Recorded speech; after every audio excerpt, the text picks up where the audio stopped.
চুমি আৰু তাৰ্কিকে জেলৰ ভিতৰত প্ৰথম নিশা কিদৰে পাৰ কৰিলে যিহেতু দুইজনকে বিভক্ত কৰি ৰখা হৈছে নৈশ আহাৰ গ্ৰহণ কৰিব সময়ত চুমি বৰাই কি আচৰণ দেখাইছিল লগতে মহৰ কামুৰণিত থাকিব নোৱাৰি অৱশেষত চুমি বৰাই আঠুৱা খুজিবলৈ বাধ্য হ'ল নমস্কাৰ প্ৰিয় বন্ধু বান্ধৱীসকল আপোনালোকৰ ওচৰলৈ লৈ আহিছোঁ এটা গুৰুত্বপূৰ্ণ প্ৰতিবেদনটো আপোনালোকে প্ৰথমৰ পৰা শেষলৈকে চাব তেতিয়া সম্পূৰ্ণ কথাখিনি বুজি পাব তেনেহলে পলম নকৰো আহক প্ৰতিবেদনটোৰ মাজলৈ যাওঁ ৰিলছ ৰাণী চুমি বৰা নিশাটো কেনে গ'ল লকআপত আৰু তাক লৈ এতিয়া ৰাইজৰ মাজত চলিছে হৰপ চৰ্চা পাতি লোৱা ভাইয়েক বিশাল ফুকনৰ সৈতে সাঙুৰ খাই বৃহস্পতিবাৰে গ্ৰেপ্তাৰ হৈছিল ৰিলছ অভিনেত্ৰী চুমি বৰা আৰু স্বামী তাৰ্কিক বৰা বিলাসী জীৱন কটোৱা চুমি বৰাক ৰাখিবলৈ ডিব্ৰুগড় সদৰ থানাত থকা পৰিত্যক্ত মহিলা লকআপত চুমিৰ বাবে পৰিষ্কাৰ কৰিবলগীয়া হয় আৰক্ষীসকলে প্ৰথমটো দিন লকআপত সোমাই অস্থিৰ হৈ পৰিল চুমি বৰা নিশা বহু পলমকৈ শুব পৰা নাছিল চুমি কান্দোনত ভাগি পৰা বুলি জানিব পৰা হৈছে চুমি বৰা নিয়ম মাফিকভাৱে আন হাজুতিৰ দৰে ৰখা হৈছিল চুমি আৰু তাৰ্কিকক সুস্বাদু খাদ্য ব্ৰেণ্ডেড কাপোৰ পিন্ধি বিলাসী জীৱন কটোৱা চুমি বৰা আৰু তাৰ্কিক বৰাক ৰখা হ'ল সাধাৰণ হাজুতিৰ দৰে বিলাসী কাপোৰ পিন্ধি ভাল পোৱা চুমি বৰাক ডিব্ৰুগড় সদৰ থানা আৰক্ষীয়ে যোগান ধৰিলে এখন কম্বল তলাবিহীন এটা মহিলা লকআপত ৰখা হৈছে চুমি বৰাক একেদৰে তাৰ্কিক বৰাকো ৰখা হৈছিল পুৰুষ লকআপত উদয়পুৰত ডেষ্টিনেশ্যন ৱেডিং কৰাৰ পৰা ডুবাইত কোটি টকাৰ শ্বপিং কৰালৈকে বিলাসী জীৱনত অভ্যস্ত চুমি বৰাৰ লকআপৰ নিশাটো আছিল অভিশপ্ত এটা নিশা 5 দিনৰ আৰক্ষীৰ জিম্মাত দিয়া দুয়োকে আজি পুনৰ সোধা পোছা চলাব ডিব্ৰুগড় আৰক্ষীয়ে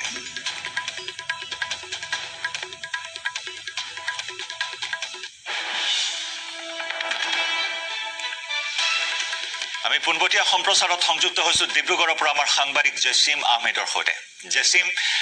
প্ৰথমটো নিশা লকআপত কটালে চুমি আৰু তাৰ্কিকে শেহতীয়াকৈ আৰু কি খবৰ আছে আপোনাৰ ওচৰত আচলতে এজন ব্যক্তিয়ে সৰ্বসাধাৰণ এজন মানুহে বা যদি বিলাসী জীৱন কটাই আপুনি কোৱাৰ দৰে এজন মানুহে কেতিয়াও লকআপত নোযোৱা এজন মানুহে হঠাৎ এই লকআপৰ যিটো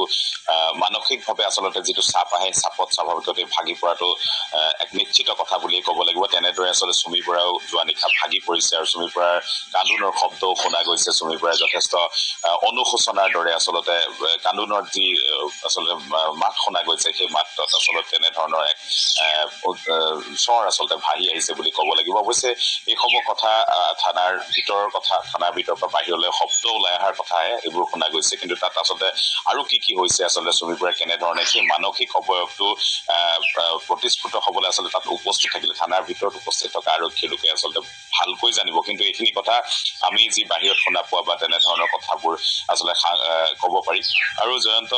এটা কথা ক'ব লাগিব যে বিলাসী জীৱন বিলাসী সৰুৰ পৰা আচলতে সাধাৰণ জীৱন এটা কটাই থকা ছোৱালী এজনীয়ে হঠাৎ বিলাসী জীৱন কটোৱাৰ পাছতে এনেধৰণে আচলতে এটা গোচৰৰ আওতালে আহি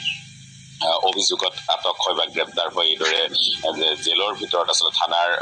লকআপত নিশা কটোৱাটো পাইকে এটা দিনৰ হৈছে আৰু পৰৱৰ্তী 5টা দিনকৈ এইদৰে আচলতে লকআপত কটাব লাগিব তাৰ পৰৱৰ্তী পৰ্যায়টো হয়তো মহামান্য ন্যায়ালয়ৰ যি নিৰ্দেশনা থাকিব সেই নিৰ্দেশনাসমূহ ফলো কৰিব লাগিব হয়তো কাৰাবাসো খাটিব লগা হ'ব পাৰে তেনেধৰণৰ কথাবোৰ আচলতে এতিয়া মানসিকভাৱে চাপত ৰাখিবলৈ আৰু মনত আহিবলৈ ধৰিছে চুমি বৰাৰো আৰু এই কথাবোৰে আচলতে এক প্ৰকাৰে অনুশোচনাৰ কৰবাত ভাৱ এটাও যেন জগাই তোলে এনেধৰণৰ কথাবোৰ আছেই আৰু একে সময়তে জয়ন্ত আৰু এখাৰ কথা কম যোৱা নিশা এইটো এটা আচলতে নিউজ 18 এক্সক্লুসিভ বাতৰি বুলি কম যোৱা নিশা কেইবাখনো আৰক্ষী চকীৰ মহিলা আৰক্ষী কেইবাগৰাকী মহিলা আৰক্ষীক সাজু কৰি ৰখা হৈছিল নিশা 10:30 বজাত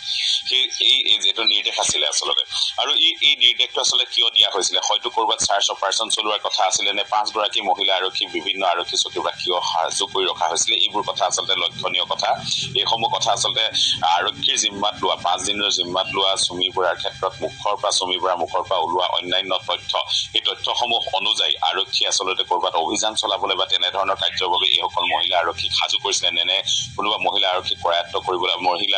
কোনোবা মহিলাক জেৰা কৰিবলৈ বাহিৰা কৈ কৰবাত লৈ যাবলৈ বা তেনেধৰণৰ কথাবোৰৰ কাৰণে সোধা পোছাৰ বাবে আচলতে আৰক্ষীয়ে অকল মহিলা আৰক্ষীয়ে সাজু কৰিছিল নেকি এই সমূহ কথা এতিয়া লক্ষণীয় হৈ পৰিছে আজি দিনটোৰ আচলতে আৰম্ভণিতে নিউজ 18ৰ দৰ্শকসকলক এই তথ্য দিবলৈ আমি সক্ষম হৈছো যে এনেধৰণে মহিলা আৰক্ষী ৰাতি 10:30 বজাত সাজু হৈ থাকিবলৈ কোৱা হৈছিল এই সমূহৰ পৰৱৰ্তী তথ্য আমি জানিম অলপ কিছু সময়ৰ পাছতে হয়তো আৰক্ষী বিষয়াসকলে এতিয়া কৰ্তব্যৰ পৰা আহিছে কৰ্তব্যত জইন কৰিব কৰিবলৈ আকৌ ৰাতিপুৱা আহিছে অলপ কিছু সময়ৰ পাছত তেওঁলোকৰ বিভিন্ন কামৰ পৰিচালনা আৰম্ভ হ'ব পৰিচালনা কৰিব তেওঁলোকে সেই কথাবোৰ আচলতে লক্ষ্য কৰিলে দেখা যায় যে মহিলা আৰক্ষী 5 গৰাকীকৈ মহিলা আৰক্ষী কিয় 10:30 বজাত নিশা সাজু কৰা হৈছিল এটা সূত্ৰৰ পৰা আমি পোৱা তথ্য সাজু কৰা হৈছিল এয়া কিন্তু এই সময়ত আটাইতকৈ এছআইটিৰ দায়িত্বত আছে বা নেতৃত্বত আছে সংযুক্তা পৰাশৰ আইজিপি সংযুক্তা পৰাশৰে ইয়াৰ পূৰ্বে জেৰা চলাইছিল বিশাল আৰু সুমিক পলায়নত সহায় কৰা শুভনজ্যোতি কুৰ্মী আৰু লগতে চন্দন নাথ নামৰ 2 যুৱকক তেওঁলোকক জেৰা চলোৱা হৈছিল গতিকে সংযুক্তা পৰাশৰে সুমি আৰু তাৰ্কিকক জেৰা চলোৱাৰ কিমান সম্ভাৱনা আছে নিশ্চয় এইটো কথা একেবাৰে গুৰুত্বপূৰ্ণ কথা আটাইতকৈ আপুনি গুৰুত্বপূৰ্ণ কথাটো উল্লেখ কৰিছে সুমি তাৰ্কিকৰ পৰাই গোটেই বস্তুটোৰ গোটেই বিষয়টোৰ গোটেই তদন্ত প্ৰক্ৰিয়াটোৰ পৰৱৰ্তী পৰ্যায়লৈ আৰক্ষী বা এছআইটি বা যিয়ে নহওক তেওঁলোকৰ আচলতে দল আগবাঢ়ি যাব পাৰিব আৰু ন্যায়ালয় আচলতে তথ্য প্ৰমাণৰ ওপৰত ভিত্তি কৰিহে আচলতে ন্যায় প্ৰক্ৰিয়া চলে সেইবাবে তথ্য প্ৰমাণ অত্যাধিক পৰিমাণৰ তথ্য প্ৰমাণ আচলতে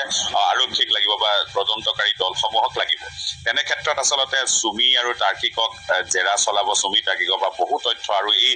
যি যোগসূত্ৰ হৈ থাকে য'ত স্থাপন হৈ থাকে সেইসমূহ লোকো আচলতে ইয়াৰ আওতাত আহিব একে সময়তে যদি বিভিন্ন শিতানত চোৱা যায় বিভিন্ন দিশত চোৱা যায় সুমিয়ে কাৰ লগত ঘনিষ্ঠতা আছিল এইকেইদিন আচলতে সুমি যেতিয়া নাছিল আৰক্ষীয়ে কিছু সূত্ৰৰ পৰা আনুমানিকভাৱেহে তথ্য সংগ্ৰহ কৰিছিল কিন্তু এতিয়া আৰক্ষীৰ হাতত আছে সুমি আৰক্ষীৰ ওচৰত আছে সুমি যেহেতু সুমিৰ পৰা বিভিন্ন কথা পোনপটীয়াকৈ আৰক্ষীয়ে জানিব পাৰিব বা তদন্তকাৰী বিষয়াসকলে জানিব পাৰিব আৰু সেই অনুযায়ী তেওঁলোকে চাৰ্চ অপাৰেশ্যন বা বিভিন্ন তদন্ত বা ক্লু সংগ্ৰহ কৰিবলৈ সক্ষম হ'ব যি সময়ত বিশালৰ গ্ৰেপ্তাৰৰ পিছত সংবাদমেল সম্বোধন কৰিছিল ডিব্ৰুগড়ৰ এএছপিয়ে তাতেও স্পষ্টকৈ উল্লেখ কৰিছিল যে বিনিয়োগকাৰীৰ এখন তালিকা তেওঁলোকৰ হাতত পৰিছে এখন দীঘলীয়া তালিকা তেওঁলোকৰ হাতত পৰিছে গতিকে সেই তালিকা সন্দৰ্ভত কেতিয়া আগবাঢ়িব আৰক্ষী সেয়া এটা গুৰুত্বপূৰ্ণ বিষয় আৰু যদি আমি চাওঁ জেচিম লকআপত প্ৰথমটো নিশা কটাইছে এটা অভিশপ্ত নিশা সুমিৰ বাবে বা তাৰ্কিকৰ বাবে সেই নিশাটো যোৱা কালিৰ নিশাটো যদি চোৱা হয় যেনেধৰণে পৰিষ্কাৰ পৰিচ্ছন্ন কৰা হৈছে পুৱালৈ আৰক্ষীৰ জিম্মাত থকা বিলাসী জীৱন কটোৱা সুমি ডিব্ৰুগড় থানাৰ মহিলা লকআপত বৰ্তমান বন্দী হৈ আছে কালি গ্ৰেপ্তাৰ হোৱাৰ আগলৈকে কিন্তু বিশেষ আতিথ্য প্ৰদান কৰা হৈছিল জিমখানাৰ দৰে এটা অভিজাত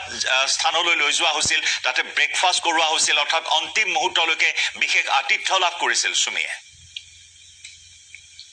নিশ্চয় জয়ন্ত এইসমূহ বিষয় আচলতে চালে সুমিয়ে আৰক্ষীয়ে সুমিক ধৰিব পৰা নাছিল সেইটো এটা প্ৰশ্ন অৱতাৰণা হৈছিল যে কিয় আৰক্ষীয়ে ইমান 10টা দিনত ইমান ডাঙৰ ক্ৰাইমৰ ক্ৰিমিনেল অভিযুক্ত ক্ৰিমিনেলসকলক বা অভিযুক্তসকলক আৰক্ষীয়ে আটক কৰে গ্ৰেপ্তাৰ কৰে সুমিৰ ক্ষেত্ৰত কিয় আৰক্ষী আচলতে বিফল সুমিয়ে আৰক্ষীয়ে সুমিক ধৰিব পৰা নাছিল সেইটো এটা প্ৰশ্ন অৱতাৰণা হৈছিল যে কিয় আৰক্ষীয়ে ইমান 10টা দিনত ইমান ডাঙৰ ক্ৰাইমৰ ক্ৰিমিনেল অভিযুক্ত ক্ৰিমিনেলসকলক বা অভিযুক্তসকলক আৰক্ষীয়ে আটক কৰে গ্ৰেপ্তাৰ কৰে সুমিৰ ক্ষেত্ৰত কিয় আৰক্ষী আচলতে বিফল হোৱাৰ দৰে এনেধৰণৰ কথাবোৰ ওলাই আছিল এই কথাবোৰ আচলতে লক্ষণীয় হৈ পৰিছিল আৰু একে সময়তে সুমি আমি কিছুমান তথ্য যদি নিউজ 18ৰ দৰ্শকসকলক জনাব খোজো ডিব্ৰুগড়ৰ যেতিয়া সুমি আচলতে আগদিনাৰ নিশা তাৰমানে আমি যদি কওঁ পৰহি আচলতে সুমিয়ে যেতিয়া এটা ভিডিঅ' ভাইৰেল কৰিছিলে প্ৰথমবাৰলৈ আত্মগোপন কৰি থকাৰ পাছত প্ৰথমবাৰলৈ 10টা দিনৰ পাছত প্ৰথমবাৰলৈ তেওঁ যেতিয়া কৈছিলে যে